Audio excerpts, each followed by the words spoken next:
বাংলায় last ল্যাপে SIR প্রস্তুতি। আগামীকালই আমাদের রাজ্যে আসছেন deputy election commissioner Gyanesh Bharti এবং আগামী 19 তারিখের মধ্যে বিএলওদের যে ট্রেনিং, সেই ট্রেনিং শেষ করতে হবে, এমনটাই নির্বাচন কমিশন সূত্রে খবর। বিহারের পরে বা দেশ জুড়ে এসআইআর চালু করার পথে এগোচ্ছে জাতীয় নির্বাচন কমিশন। এ মাসের মধ্যে সব রাজ্যকে প্রস্তুতি সেরে ফেলতে হবে বলে ইতিমধ্যেই নির্দেশও দেওয়া হয়েছে।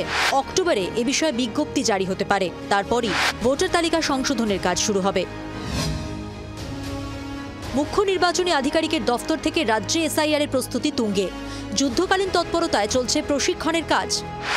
মঙ্গলবার ইআরও, এইআরও, ওসি ইলেকশনদের প্রশিক্ষণ দেওয়া হলো।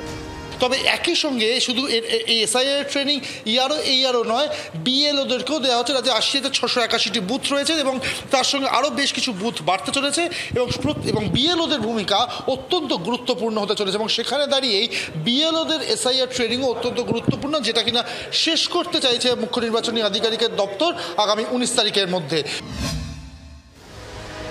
এসআইআর প্রস্তুতি কেমন তা নিয়ে ইতিমধ্যেই দিল্লিতে জাতীয় নির্বাচন কমিশনের কাছে রিপোর্ট পাঠিয়েছে মুখ্য নির্বাচনী আধিকারিকের দফতর।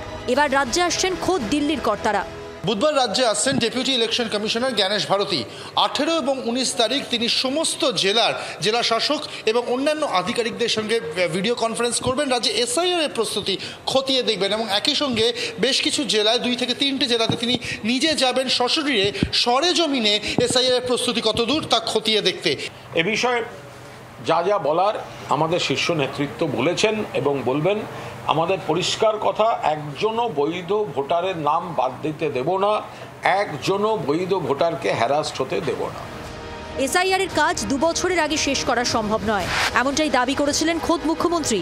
এর মধ্যে এসআইআর এর প্রামাণ্য নথি হিসেবে স্বাস্থ্যসাথী কার্ডকে অন্তর্ভুক্ত করার আবেদন জানিয়েছিল রাজ্য, তা খারিজ করে দিয়েছে কমিশন। অন্যদিকে তৃণমূল শীর্ষ নেতৃত্ব জানিয়েছে, এসআইআর এ একটা বৈধ ভোটারের নাম বাদ গেলে 1 লক্ষ লোক নিয়ে দিল্লির কমিশন অফিস ঘেরাও হবে। এই আবহে আগামী কয়েকদিন কেমন গতি পায় সেদিকেই চোখ রাজ্যবাসীর। ক্যামেরায় অরূপের সঙ্গে অর্কদীপ্ত মুখোপাধ্যায়ের রিপোর্ট, জি 24 ঘন্টা। বাংলার আওয়াজ, বাঙালির আবেগ, জি 24 ঘন্টা।